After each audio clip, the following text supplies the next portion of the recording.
तो आप सोचिएगा कि आपका इस्तेमाल सिर्फ है तो वोट बैंक के तहत किया जा रहा है, आप वोट देते रहो। मुस्लिम मुक्त विधान परिषद महाराष्ट्र की हो गई है। ये जाति के लोगों के साथ में मिलकर हम इलेक्शन लड़े। कुछ ना कुछ महाराष्ट्र के अंदर पॉलिटिकल डेवलपमेंट हो रहा है।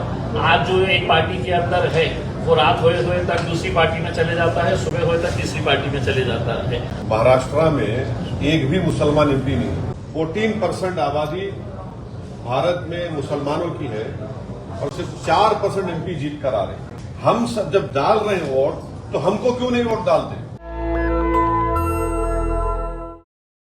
जिस तरीके से सो कॉल्ड सेक्युलर पार्टीज का जो रवैया रहा विधान परिषद के अंदर भी और लोकसभा के इलेक्शन के अंदर भी, हमने हमेशा से ये मांग की थी कि हमारा रिप्रेजेंटेशन होना चाहिए पार्लियामेंट के अंदर भी और असेंबली के अंदर भी। तो अगर आपको टिकट ही नहीं दिया जा रहा है तो आप सोचिएगा कि आपका इस्तेमाल सिर्फ है तो वोट बैंक के तहत किया जा रहा है, आप वोट देते रहो। और वही चीज बाज़ाब्ता अच्छी तरह से जानते हुए लोकसभा के अंदर ये जो secular party, so called secular parties को जो वोट मिला है उसके अंदर मुसलमानों का, दलितों का कितना बड़ा कंट्रीब्यूशन रहा है, इसके बावजूद भी उनका एहसान चुकाने के लिए विधान परिषद के मौके के ऊपर एक भी कैंडिडेट खड़ा नहीं किया। और आज तकरीबन 40 साल के बाद ऐसी सिचुएशन आ गई है कि मुस्लिम मुक्त विधान परिषद महाराष्ट्र की हो गई है। तो ऐसे हालात के अंदर मजलिस पूरे महाराष्ट्र का रिव्यू है।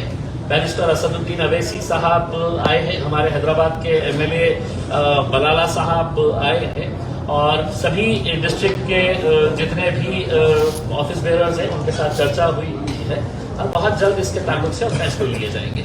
देखिए, अभी आज के दिन हमने एक रिव्यू लिया है कि कहाँ पे हम स्ट्रांग हो सकते हैं, कहाँ पर। तो नंबर्स तो मैं नहीं बता सकूंगा, लेकिन यकीनन हम काफी अच्छी जगहों के ऊपर इलेक्शन लड़ेंगे और बहुत मजबूती के साथ लड़ेंगे।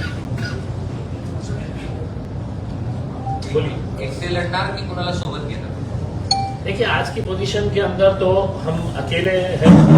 अगर कहीं पर कोई अलायंस की अगर बात होती है, कहीं से कुछ चर्चा शुरू होती है तो उसको पार्टी के अध्यक्ष असदुद्दीन अवैसी साहब के साथ चर्चा करके उसके ताल्लुक से डिसीजन लिया जाएगा। लेकिन आज की पोजीशन के अंदर ऐसा किसी के साथ कोई बातचीत चालू नहीं है।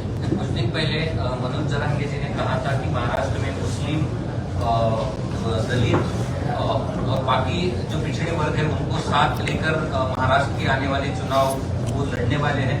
तो एमआईएम इसके बारे में क्या सोचती है, क्या सोच है मनोज जरांगे जी के इस पर्याय के बारे में? देखिए, एमआईएम भले ही आप एक अलग नजरिए से देखते हैं, लेकिन हम ऐसा कास्ट बेसिस के ऊपर कि ये जाति के लोगों के साथ में मिलकर हम इलेक्शन लड़े। हमारे पास आज के दिन है तो अलग अलग जाति, धर्म और मजहब के लोग जो है वो एमआईएम के साथ जुड़ रहे हैं।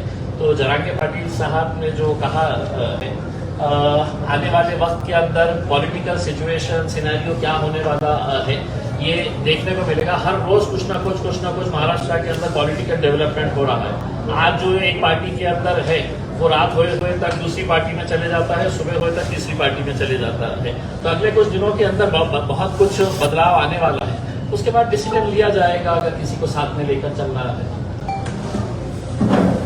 ऐसा है ना कि मैं हमारे जरांगे साहब की बड़ी इज्जत करता हूं और मैं उनको मुबारकबाद भी देता हूं कि उनके इस आंदोलन की वजह से 8 मराठा एमपीज कामयाब हुए मराठवाड़ा में और महाराष्ट्र में एक भी मुसलमान एमपी नहीं। महाराष्ट्र में ओबीसी समाज के एमपी जीत कर आए मगर एक भी मुसलमान एमपी नहीं जीता। तो ये भारत की जो हमारी जमहूरियत है, हम ये दावा करते कि हमारी जमहूरियत, हमारी लोकशाही जो है वो एक रिप्रेजेंटेटिव फॉर्म ऑफ डेमोक्रेसी है।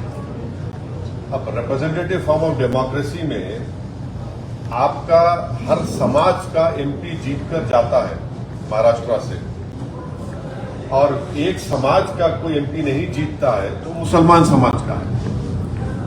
तो ये बात इन तमाम जिम्मेदारों को सोचने की जरूरत है, और हमारी कोशिश यही है कि जो औरंगाबाद से इम्तियाज जलील साहब को कामयाबी नहीं मिली, इसका न सिर्फ महाराष्ट्र के पूरे मुस्लिम समाज में एक गम है, गुस्सा है, और वो गम और गुस्सा ये कह रहा है कि भाई हर समाज का आदमी जीत रहा है।